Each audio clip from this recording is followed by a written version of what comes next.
Okay, dumaan po naman po tayo sa may J. Zamora Elementary School overpass. Naroon po si Mark Zambrano. Mark, kamusta na dyan? Malakas ang ulan pero pumulas na yung mga tao.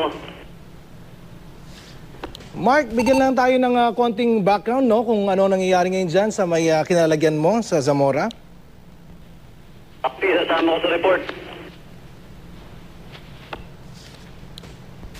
Mark, live tayo ngayon sa may Balitang Hali. Bigyan lang tayo ng konting situation, no? Diyos sa kinalalagyan mo sa may Zamora. Kamusta ang sitwasyon dyan?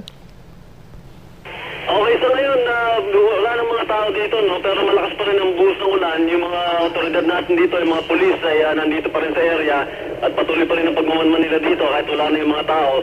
Pero kanina, alam mo, ang nakita natin dito ay nakakatuwa. Dahil malakas ang buhos ng ulan, hindi pa rin pumulas yung mga tao dito. Kanya-kanyang dala ng kapote.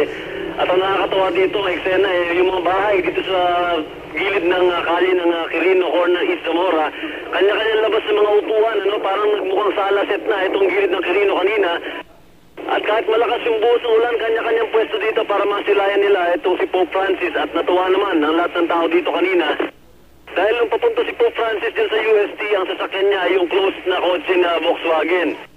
Pero nung bumalik siya, papunta dito sa area ng Nunciature, ay sinakyan na niya itong Pope Mobile. At kinatuwa naman ng mga tao dito sa Quirino Avenue na masilayan nila itong si Pope Francis. Tulad ng isang babaeng nakausap ko dito, ang sabi niya ay hindi siya makapaniwala na hindi sumakay sa kotse itong si Pope Francis dahil nga sa lakas ng buhos ng ulan.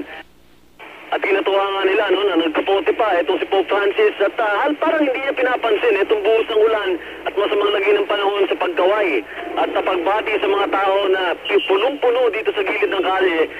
At yun ang nakita natin dito, no, kanya-kanyang bit-bit din ng mga maliliit na Santo Niño, iba't ibang klase dito at kasabay ng pag-uliway ng kanilang mga kamay ay pagtaas din itong mga replika ng Santo Niño. Tulad nga ng kagustuhan ni Pope Francis na makita itong mga Santo Niño na dala ng mga tao dito sa Quirino Avenue. Sa ngayon, balik sa normal na sitwasyon dito. Unti-unti na nakakapasok yung mga sasakyan, yung mga barricade na kanina nakatayo doon sa mga inner lanes at inner streets na papasok nitong Quirino Avenue ay binuksan na rin. At yung mga tao ay unti-unti na rin umaalis dito sa area na to habang patuloy ang malakas na buhos ng ulan dito sa ating kinatatayuan. Yan muna ang latest mula dito sa Quirino Avenue. Okay, maraming salamat, Mark Zambrano.